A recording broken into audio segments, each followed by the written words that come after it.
이번 주부터는 사도행전을 이제 살펴보려고 합니다. 지난주까지 느헤미야의 그 대장정을 우리는 좀 살펴보면서 공동체 회복에 대한 대주제 앞에서 우리가 어떤 삶을 살아야 되는가를 함께 교훈을 받았었죠.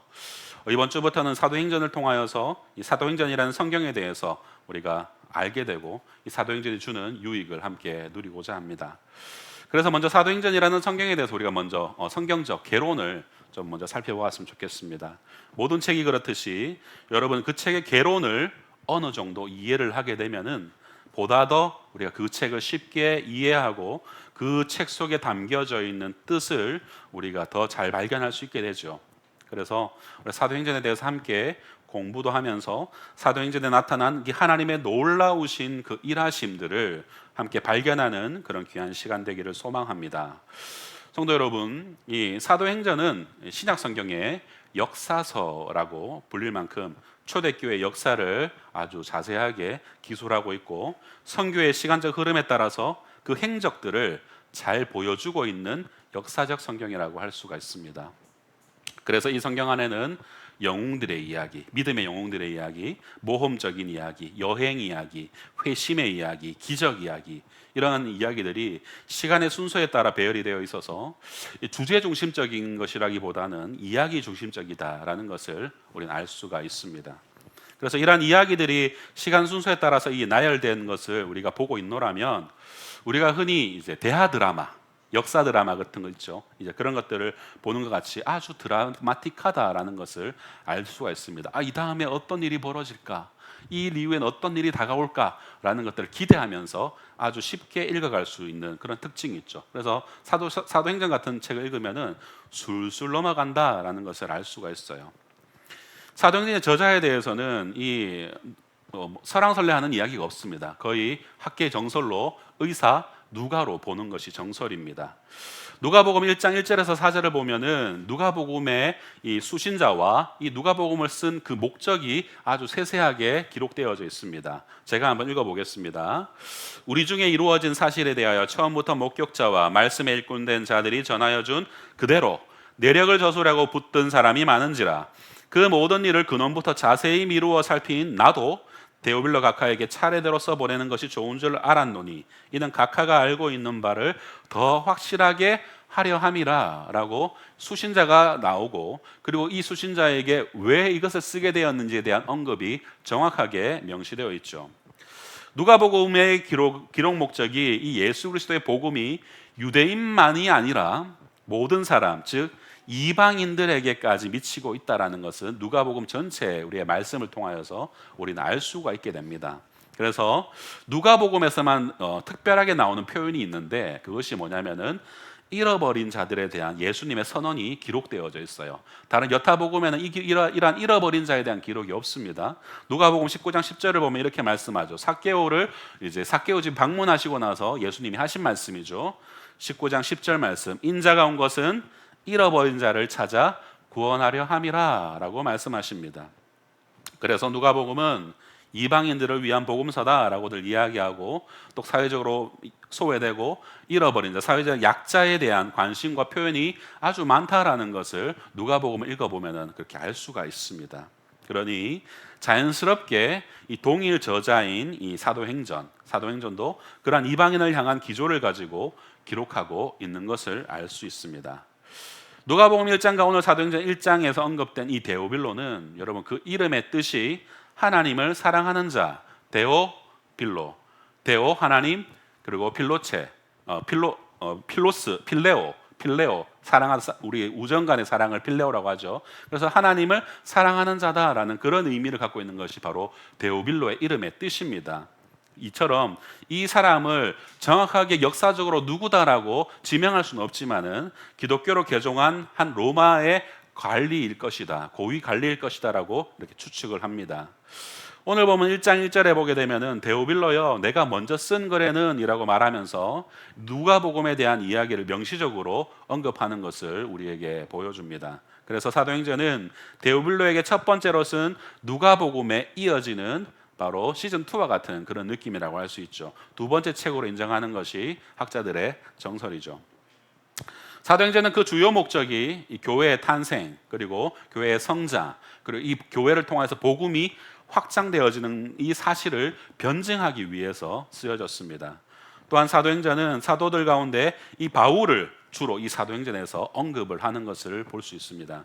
특별히 의사 누가가 이 바울의 주치의로서 바울 곁에서 초대교회 역사들을 아주 소상하게 기록할 수 있었고, 특별히 이 누가는 바울의 2차 선교 여행부터 함께 동행했었던 거예요. 그렇기 때문에 이 사도행전 후반부로 갈수록 그 기록들이 아주 디테일하다라는 것을 알 수가 있었습니다. 사도행전의 가장 독특한 특징은 이 전체의 3분의 1을 차지하는 연설 혹은 설교라고 할 수가 있습니다. 초반에는 베드로가 이 3편의 설교를 하게 되고, 그 다음 이어서 스데반이 한 편을 하고, 그 후반부에는 사도 바울이 6편의 설교를 하고 있는 것을 볼 수 있습니다. 이 설교는 모두 다 예수 그리스도의 주되심에 관한 설교입니다. 그분의 하나님의 아들 되심에 대한 변증적인 설교들이에요. 이와 같은 사도행전의 특징들을 우리가 이해하고 사도행전을 읽어 나가게 되면은 더 풍성한 그런 배경 지식으로 인해서 더 깊은 은혜를 볼 수 있는 그런 관점이 열려진다라는 것을 꼭 기억하셨으면 좋겠습니다. 성도 여러분, 우스갯소리입니다만 예전 제가 신대원을 다닐 때 이 신약 성경에서 가장 분량을 많이 쓴 사람이 누굴까? 분량을 가장 많이 쓴 사람이 누굴까라 궁금해서 이제 찾아본 적이 있었어요. 그런데 여러분들이 이제 신약 성경을 봤을 때에 가장 많은 분량을 쓴 사람이 누굴까라고 질문할 때 여러분들은 혹시 누구라고 생각하시겠습니까? 서신서를 17권 쓴 사도 바울로 우리는 그냥 당연히 사도 바울이 제일 많이 썼지라고 생각하겠지만, 권수로만 따지면 사도 바울을 따라갈 자가 없죠. 그런데 전체 분량, 양으로 따진다면은 여러분 누가가 가장 많이 썼습니다.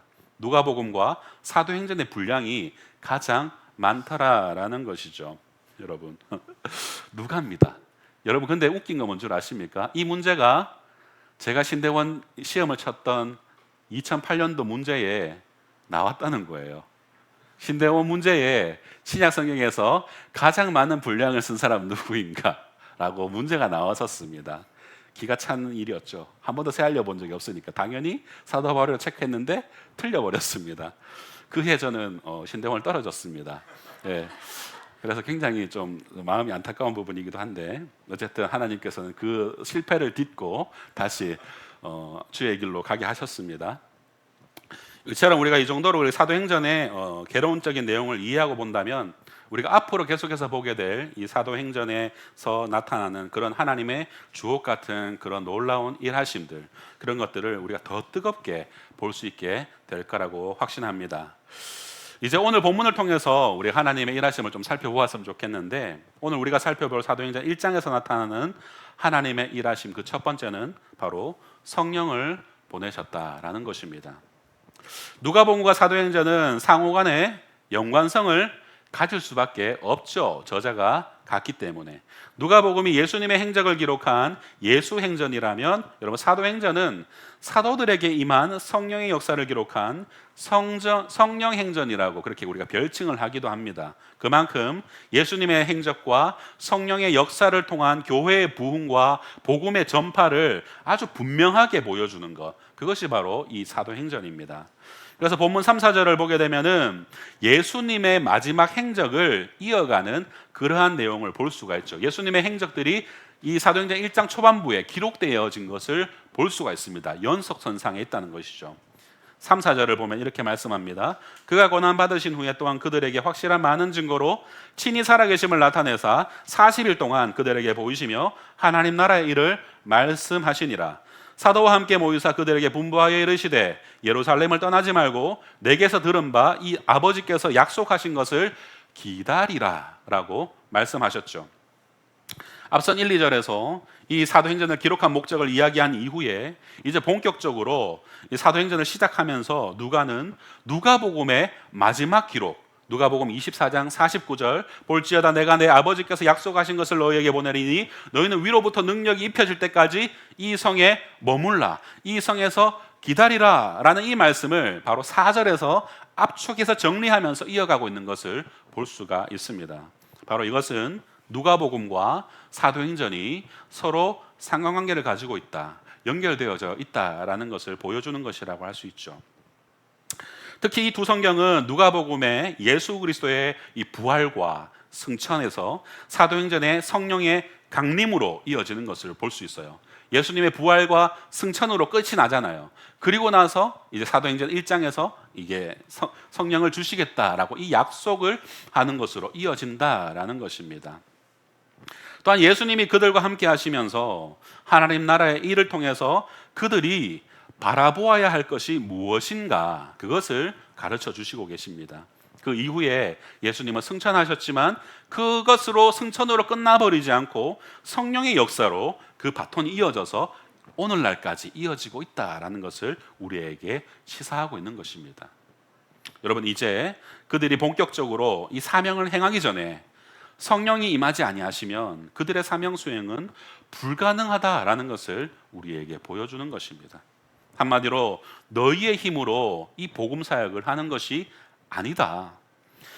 보혜사 성령을 통해서 내가 일한다라는 것을 예수님이 우리에게 보여주고 계신 것입니다. 그렇기 때문에 약속하신 성령을 기다려라라고 하셨던 것입니다. 뭐 굳이 성령이 아니어도 우리가 할 수 있었다면 기다릴 필요가 없지 않습니까? 우리의 내재적인 어떤 이제까지 배워왔던 경험과 지식과 예수님을 통해서 들었던 말씀을 통해서 우리가 할 수도 있잖아요. 제자들이 할 수 있었잖아요. 3년이 짧은 시간이 아니잖아요. 예수님과 같이 그렇게 먹고 자고 같이 사역하면서 그 기적을 보고 했던 그것들 가지고 충분히 할 수 있지 않았겠습니까? 그런데 왜 예수님이 성령을 기다리라고 하셨는가? 성령 없이는 할 수 없기 때문에 기다리라라고 말씀하신 것입니다. 성령께서 역사하지 아니하시면 너희의 모든 노력, 그것들이 본질적으로 헛것일 수밖에 없다라는 것을 우리에게 말씀해주고 있는 것입니다. 여러분, 이러한 사도행전의 가르침은 오늘을 살아가는 우리 성도들에게도 동일하게 적용됩니다. 성령의 역사 없이 여러분, 기도가 무슨 소용이 있겠습니까? 성령의 역사 없이 전도가 힘이 있겠으며, 성령의 역사 없이 말씀이 들려지겠으며, 성령의 역사가 없다면 그 누가 예수를 믿을 수 있느냐라는 거예요. 그러므로 사랑하는 성도 여러분, 우리는 기도를 하든 말씀을 보든 말씀을 듣든 전도를 하든 예배를 드리든 어떤 일을 하기 전에 반드시 성령의 임재를 간구해야 됩니다. 성령이여, 나의 마음을 이 시간 만져주시옵소서. 성령이여, 말씀이 주의 뜻으로 보여지게 하여 주시옵소서.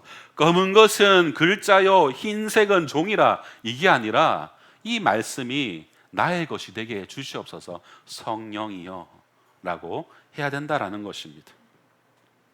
하나님의 일하심은 그저 사람의 어떤 지혜나 타고난 재능으로 이루어지는 것이 여러분 결코 아닙니다. 성령의 역사 없이는 이루어질 수 없는 일입니다.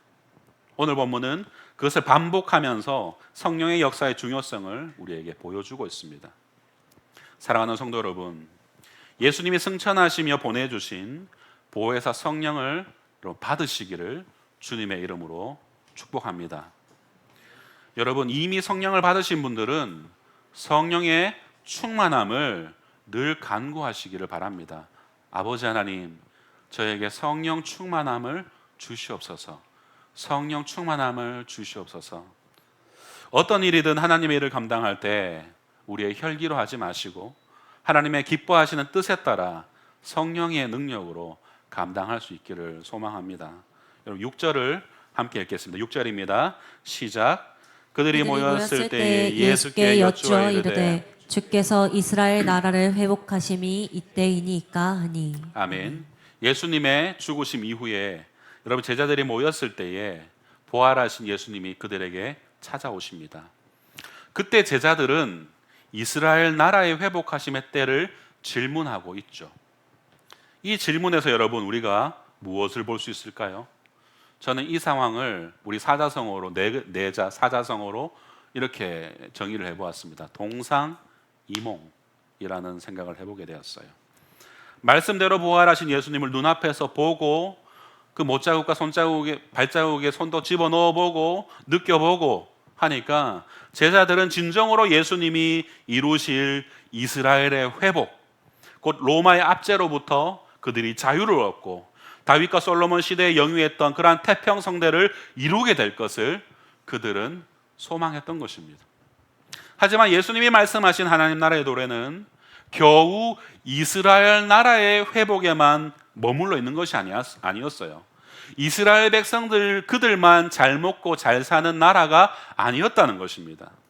모든 민족과 열방이 주께로 돌아오는 더 크고 원대한 뜻이 예수님의 죽으심과 부활 가운데 담겨 있었다라는 것을 알 수 있죠.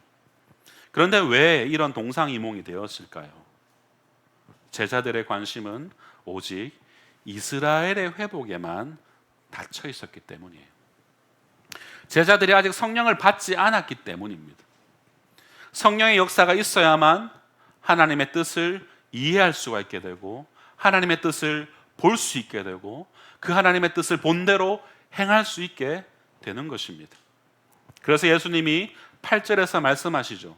8절을 같이 읽겠습니다. 시작.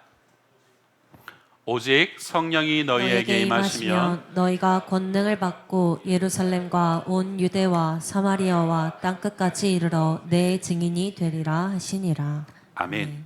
바로 예루살렘의 회복만을 그 넘어서서 유대와 사마리아와 그리고 땅끝까지 예수의 증인으로 살아간다라는 이 관점을 확장시켜 가시죠.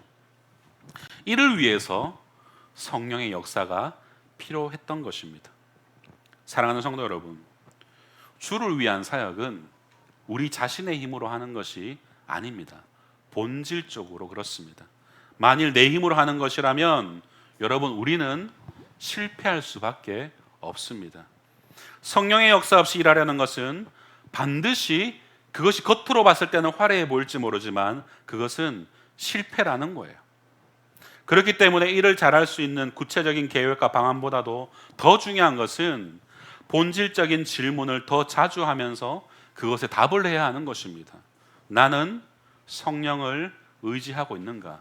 이 일을 함에 있어서 나는 성령을 의지하고 있는가? 나는 성령으로 충만한가?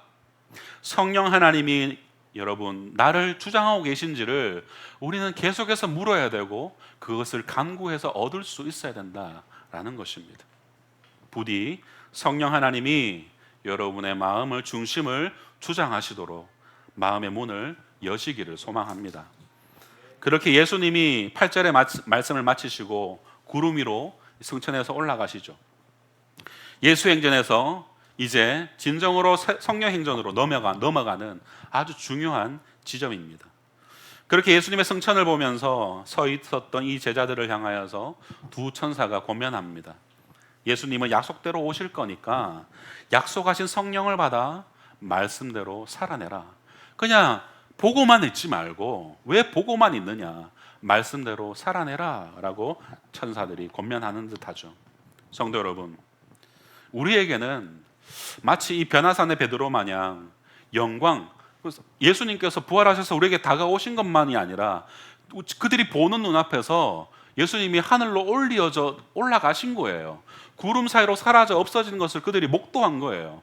여러분, 그러니 그 상황에서 그들이 얼마나 그 황홀경에 빠졌겠습니까? 이것은 마치 베드로와도 같은 것이죠. 베드로가 변화산에서 예수님의 영광을 맛보게 되었을 때에 그 자리에 머물고 안주하려는 어리석음이 있었지 않습니까? 마가복음 9장 5절에 이렇게 말씀하죠.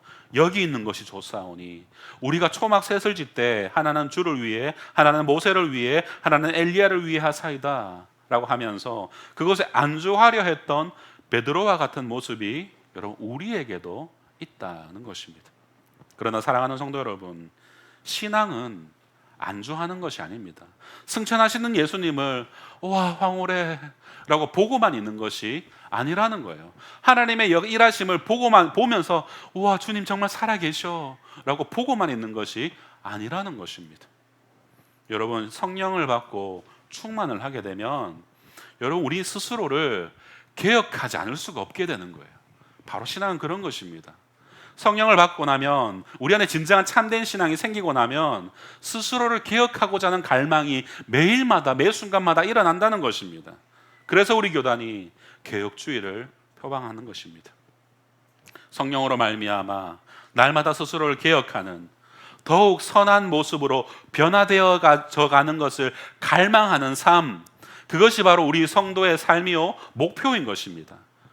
오늘보다 더 나은 내일의 성도의 삶을 살고자 스스로를 개혁해 나가는 것, 여러분 그 일을 하기 위해서는 성령 없이는 안 되는 것입니다. 성령을 받으면 여러분 교만하던 자가 겸손해지고, 강팍하던 자가 부드러워지고, 편협하던 자가 관대해지고, 남의 허물만 보던 자가 자신의 들보를 먼저 보게 되더라는 거예요. 이런 것이 바로 성령의 내주하심의 증거라는 것입니다. 이와 같은 변화의 역사가 여러분의 삶에 여전히 안 일어나고 도통 멀게만 느껴진다면 여러분은 성령 받으셔야 됩니다. 그래야 하나님이 일하시는 거예요. 삶의 변화가 일어나는 것입니다. 여러분 나이는 아무 상관이 없습니다. 죽는 순간까지 여러분 우리는 이것을 사모하며 살아야 됩니다. 죽는 순간에 성령이 우리 안에 내주하시면 우리가 하나님 나라를 보게 될 것입니다. 사도 바울과 같이 3,000층을 보는 은혜가 우리 가운데 있을 거라는 거예요. 천국의 확신 가운데 평안하게 숨을 거둘 수 있는 은혜가 여러분 성령이 역사하셔야 된다는 거예요. 부디 성령 받으시고 날마다 성령 충만하시기를 주님의 이름으로 축원드립니다. 둘째로, 하나님의 일하심은 절대적으로 당신의 뜻대로 하신다라는 거예요. 절대 주권적으로 역사하신다는 것입니다. 제자들은 주님의 명령대로 기도하기 위해서 예루살렘으로 돌아갑니다. 멀찍이 보고만 있는 것이 아니라 승천하시는 갈릴리에서 예수님의 승천하심을 보고만 가만히 와 예수님 올라가셨어, 와 우리 이곳에다가 움막 짓자, 이런 것이 아니라 말씀대로 예루살렘으로 돌아갑니다. 주님마저 승천하시고 그들에게는 아무도 남아있지 않는 당혹감을 느낄 수 있는 그 시간이 이제 그들에게 주어진 거예요. 이제 예수님 40일 동안 뜨겁게 만나고 뜨겁게 황홀경에 빠져있던 그들이 이제 정말 모든 것이 사라지고 광야에 처한 것처럼 그렇게 덩그러니 남아있게 되었다는 것이죠. 인생에서 광야의 시간이라고 빗대어 표현하는 그런 시간이 바로 이들에게 찾아온 것입니다. 성도 여러분, 그때 우리는 무엇을 해야 될까? 주님은 제자들에게 분명하게 말씀하셨습니다.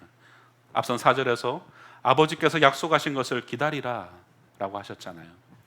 준비되지 않은 어떤 사역이 우선이 아니라 먼저 성령의 임재하심이 요구되는 것이죠. 성령 받을 때까지 오히려 기도에 힘쓰는 제자들의 모습을 우리는 볼 수 있어야 합니다. 사랑하는 성도 여러분, 우리에게도 그런 시기가 있을 수 있습니다. 어떤 사역을 줄기차게 해나가기보다 주님의 음성에 아주 깊이 귀를 기울이고 기도로 준비해야 할 때가 있습니다. 때로는 분주하게 외쳤던 나의 삶의 외침들, 그런 것들을 우리는 절연하고 침묵의 시기가 필요하기도 한 것입니다.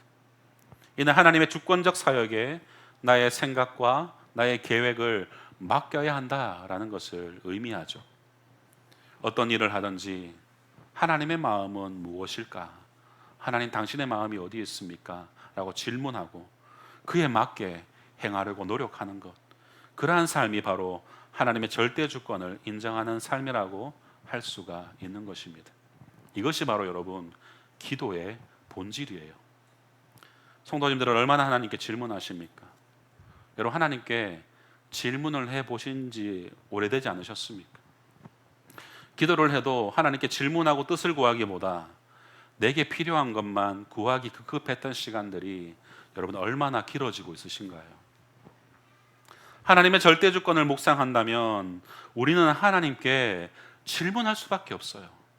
주권이 내게 없으니 모르니까 알려고 질문할 수밖에 없잖아요. 알기 위해선. 하나님의 뜻이 어디 있습니까? 하나님 무엇을 하기 원하십니까? 질문할 수밖에 없는 것입니다. 그렇게 질문할 때에 그 질문의 답을 강단에서 선포되어지는 말씀을 통해서 우리가 얻기도 하고 스스로 말씀을 묵상하면서 얻기도 하고 목회자와의 만남을 통하여서 얻기도 하는 것이죠. 본문 13절과 14절을 우리 함께 읽어보겠습니다. 13절과 14절입니다. 시작. 들어가 그들이 유하는 다락방으로 올라가니 베드로, 요한, 야고보, 안드레와 빌립, 도마와 바돌로메, 마테와 및 알페요의 아들 야고보, 셀로신 시몬, 야고보의 아들 유다가 다 거기 있어 여자들과 예수의 어머니 마리아와 예수의 아우들과 더불어 마음을 같이하여 오로지 기도에 힘쓰더라. 아멘. 이들은 주의 성령의 임재를 기다리며 오로지 기도에 힘을 썼습니다. 이들은 아직 미약하고 연약하지만 하나님께 마음을 같이하여 그렇게 기도하는 모습을 보여주고 있습니다. 그 계층은 다양했습니다. 하지만 그들은 함께 기도로 나아갑니다. 예수님의 사역하실 때 따르던 수만의 무리를 생각한다면 예수님이 이제 승천하시고 정말로 필요한 이때에는 120명이라는 극히 일부만 남게 되었습니다. 그 중에는 한동안 주님에 대한 의구심을 품었던 예수님의 아우들도 같이 있는 것을 볼 수 있죠. 여러분, 이 상황이 우리에게 무엇을 말해주고 있습니까? 무언가 크게 이루어진 것 같고 잘 돌아가는 것 같을 때는 사람들이 몰려 있다가도 정작 이렇게 기도가 필요하고 주님의 음성을 들어야 될 때에는 사람들이 별로 관심을 갖지 않는다는 것이죠. 여러분, 이럴 때 함께 기도하는 이들이 진정한 신앙 공동체다라는 것을 알 수 있습니다. 사랑하는 성도 여러분, 우리는 함께 기도해야 됩니다. 오늘 제자들에게 그리고 여러 사람들이 함께 하고 있는 것을 알 수 있죠. 혼자 기도하는 것만이 아니라 그들은 같이 기도하고 있습니다. 우리는 어떻습니까? 하나님이 허락하신 공동체가 있고 이는 함께 모여 하나님 나라와 그 영광을 위해서 함께 기도하고 함께 달려가라고 주신 그것이 바로 우리 세특 공동체 아니겠습니까? 여러분, 우리는 혼자서는 쉽게 넘어지지만 삼겹줄은 쉽게 끊어지지 않습니다. 함께 해야 됩니다. 그렇게 우리가 기도로 모이고 예배로 모일 때 하나님의 주권적인 인도하심이 우리 공동체 가운데 선한 열매로 나타나게 될 것이라고 저는 확신합니다. 또 하나님의 절대 주권은 오늘 본문 15절에서 26절까지 이제 베드로가 나가서 가룟 유다의 빈자리를 채우기 위한 사도 선출을 위한 연설에서 또 나타납니다. 성도 여러분, 아시다시피 가룟 유다는 결과적으로 성경에서 실패한 자로 기록되어져 있습니다. 그것도 비참한 최후로 끝이 나버리죠. 그는 처음에 주님의 12제자로 부름을 받았고 그 안에서 돈궤를 맡을 만큼 능력도 있었습니다. 그러나 비참한 최후를 맞고 맙니다. 앞서 예수님의 아우들처럼 예수님을 처음 부정하던 이들이 지금은 기도하고 있는 것과는 대조적으로 3년이나 예수님과 동고동락하면서 함께했지만 정작 가룟 유다는 지금 기도하는 이들의 무리에게 포함되기는커녕 자살하여서 죽게 되는 비참한 최후를 겪고 말았다는 것을 볼 수 있죠. 처음에 가룟 유다는 제자들의 무리 가운데 이 재정을 맡을 만큼 사리 분별이 빠르고 계산이 정확했음을 알 수 있습니다. 흔히 외부에서 볼 때에는 참 괜찮은 자리다. 저 예수님의 무리에 뭔가 우리가 하려고 한다면은 저 가룟 유다가 늘 앞장서서 뭔가 일 처리를 하는 모습을 보고는 저 사람이 예수님 오른팔인가 봐 라고 오해할 만큼 그는 괜찮은 사람이다라고 얘기할 수도 있었겠습니다. 하지만 그것이 그의 모든 사역에서 인정을 받고 괜찮은 사람이다라는 보장은 될 수 없는 것이죠. 이는 지금 내 직분과 하는 일이 마지막에 내 모습을 결정짓지 않는다라는 것을 우리에게 교훈합니다. 내가 아무리 중요한 자리에 있고 중요한 사역을 하고 있다고 하더라도 여러분, 그것은 그 다음 문제입니다. 내가 주 앞에 올곧지 않을 때, 주님의 주권을 인정하지도 않고 그분께 맡기지도 않고 그저 나의 가진 능력으로 충분히 해낼 수 있다라고 교만함으로 어떤 일이든 대하고 있다면 여러분, 그 일은 실패할 수밖에 없는 것이죠. 반대로 어떤 일을 하든 주께서 하십니다. 주님이 주관하여 주시옵소서 그렇게 고백할 때에 약한 자에게 강함 되어 주시고 약한 자를 통해 강한 자를 부끄럽게 하시는 하나님의 절대 주권의 역사를 우리가 믿고 나아가면 어떤 일이든 하나님의 관점으로 볼 수 있게 되고 하나님 앞에 인정받을 수 있게 되는 것입니다. 그 결과가 사람이 볼 때에는 조금 터무니없고 부족해 보인다 할지라도 그 중심이 하나님 앞에 올곧게 서 있다면 여러분, 하나님은 그 사람을 인정하시는 거예요. 사람의 눈에 평가되어지는, 자신이 평가되어지는 것에 우리의 주된 관심사가 되어지게 되면은 자연히 우리는 하나님의 시선은 도외시 될 수밖에 없는 것입니다. 이러한 사역은 외부는 화려하고 사람에게 인정받을 수 있을지 모르지만 결과는 자명한 것입니다. 황폐될 수밖에 없는 것입니다. 본문 15절부터 이어지는 이 베드로의 연설에서 이것을 확인할 수가 있는 것이죠. 베드로는 20절에서 전반부에서는 시편 69편 25절을 인용하였고 후반부에서는 시편 109편 8절을 인용하면서 말씀합니다. 시편에서 이 대상이 되는 이 악인들은 하나님을 인정하지 않고 하나님을 경외하지 않는 자들인 것입니다.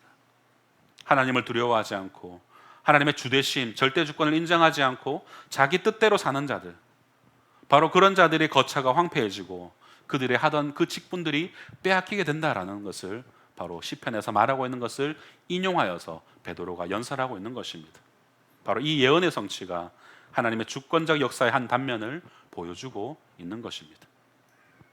베드로는 가룟 유다에 대해서는 설명을 마치고 그 빈자리를 늘 우리와 함께한 자로 채워서 예수님의 이 부활의 증인으로 하는 전파하는 일에 부족함이 없도록 다시 세우자라고 제안합니다.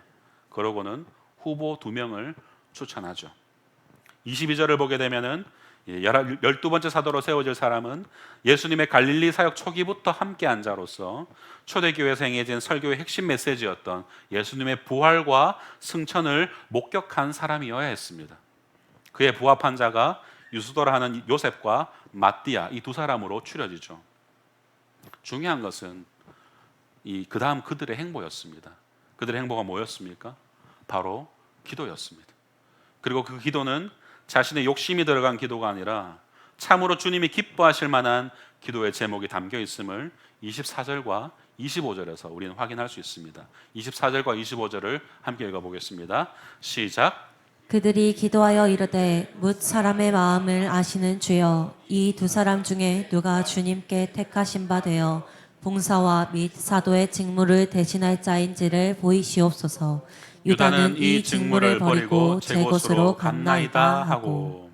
성도 여러분, 이들은 정확한 기준을 가지고 있었고 그 기준에 부합하는 정확한 2사람을 추천하였습니다.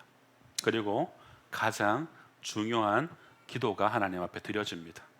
뭇사람의 마음을 아시는 주여, 이 2사람 중에 누가 주님께 택하신 바 되어 봉사와 및 사도의 직무를 대신할 자인지를 보이시옵소서 라고 기도합니다. 주님께 답을 구하고 있죠. 이후에는 제비뽑기 방식으로 마띠아를 뽑게 되지만 여러분, 중요한 것은 제비뽑기가 중요하다는 것을 말하는 게 아닙니다. 제비뽑기의 방식으로도 할 수 있고 그들 안에 투표로도 할 수 있습니다. 중요한 것은 하나님의 주권적 역사에 맡기는 것, 바로 기도라는 것입니다. 하나님, 제가 볼 때 하나님, 우리가 판단컨대 이것이 아니라 주님께서 보여주시옵소서 라고 주님의 뜻을 먼저 구하는 그 기도가 중요하다는 것입니다. 사랑하는 성도 여러분, 기도를 한다라는 것은 하나님의 절대 주권을 인정하는 것이고 하나님이 하실 것입니다, 저는 도구일 뿐입니다 라는 고백과 함께 하나님, 제가 무엇을 해야 할까요? 라고 질문하며 하나님 앞에 엎드리는 것이라고 우리는 기도를 정의할 수가 있습니다. 우리가 그리할 수 있기를 소망합니다. 오로지 기도에 힘쓰며 주님의 주권적 사역에 쓰임받는 저와 여러분이 되시기를 주님의 이름으로 축원드립니다. 왕관의 보석 같은 사랑하는 성도 여러분, 말씀을 맺겠습니다. 사도행전은 예수행전에서 성령행전으로 넘어가는 길목이 있음을 우리에게 시사합니다. 곧 승천하신 예수님께서 우리에게 성령을 보내어서 이스라엘에 국한되어 있던 복음 사역이 모든 만민에게로 하나님의 열심 일하심을 보여주는 역사를 사도행전은 기록하고 있습니다. 하나님의 일하심은 오직 성령으로 행하여집니다. 그러므로 우리는 성령을 받아야 됩니다. 또한 하나님의 일하심은 우리의 의지나 우리의 계획이나 나의 방법으로 되어지는 것이 아니라 하나님의 절대 주권에 달려 있습니다. 그 절대 주권을 우리는 모르기 때문에 하나님 앞에 물을 수밖에 없죠. 바로 그것이 질문하는 것이 여러분 기도입니다. 다만 우리는 기도를 통하여서 하나님께 쓰임 받을 따름입니다. 사랑하는 성도 여러분, 성령을 받으십시오. 성령 충만하시기 바랍니다. 그리고 성령을 받기 위해 기도하시고 이를 통해 하나님의 일하심에 참여하는 귀하고 복된 성도님들 되시기를 주님의 이름으로 축원드립니다. 함께 찬양하며 우리 기도의 자리로 나가길 원합니다.